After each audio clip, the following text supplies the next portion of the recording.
കുറച്ച് തുണി വിരിക്കാനുണ്ടായിരുന്നു, വിരിച്ചിട്ടിരുന്നത് എടുക്കാനും ഉണ്ടായിരുന്നു.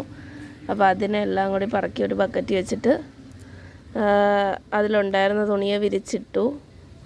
അപ്പോൾ ഇങ്ങനെ ഇവിടെ ഇങ്ങനെ ഇരുന്ന് ഈ ബേർഡ്സൊക്കെ പറന്ന് പോകണം നോക്കണം. ഭയങ്കര ഹീലിംഗ് ആയിട്ടുള്ളൊരു ഇതായിരുന്നു.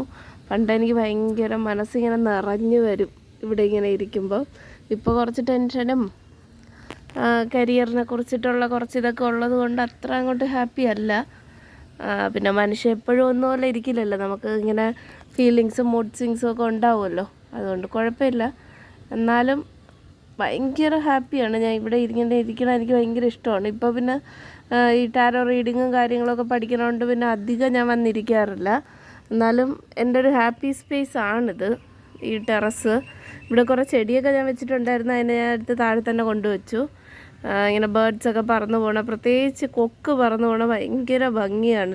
ഈ സന്ധ്യ സമയത്ത് അതിങ്ങനെ വീട്ടിലോട്ട് പറന്നു പോകണമാണ്. 1-2 ആയാലും മതി, നല്ല ഭംഗിയാണ്. അപ്പോൾ ഞാൻ ഇങ്ങനെ ഇരിക്കുവാണ്. നാളെ ഞങ്ങളെ വീടിനടുത്തുള്ള ശിവൻകോവിലിൽ പൊങ്കാലയുണ്ട്. അപ്പോൾ അതിങ്ങനെ പോകണോ വേണ്ടേന്ന് ഇങ്ങനെ ആലോചിച്ചിരിക്കുവാണ്. പോയാൽ പൊങ്കാലയൊക്കെ ഇട്ട് ഒരു സദ്യയൊക്കെ കഴിച്ചിട്ട് വരുന്നത്. അവിടെ സൂര്യൻ ഇങ്ങനെ അസ്തമിക്കാൻ തയ്യാറായിട്ടുണ്ട്. നല്ല റെഡ് കളറാണ്, കാണാൻ ക്ലാരിറ്റി ഇല്ലല്ലേ, ഞാൻ കാണിച്ചു തരാം.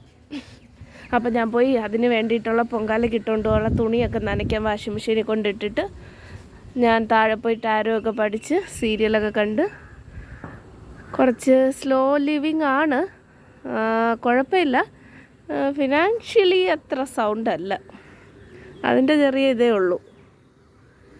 ഇതാണ് സൂര്യൻ, അടിപൊളിയാണ്, നല്ല ഭംഗിയാണ്. അപ്പോൾ ശരി, ഇത്രയേ ഉള്ളൂ. ഞാനിപ്പോൾ തുണി നനയ്ക്കായിടട്ടെ, കോവിലിടാനുള്ള.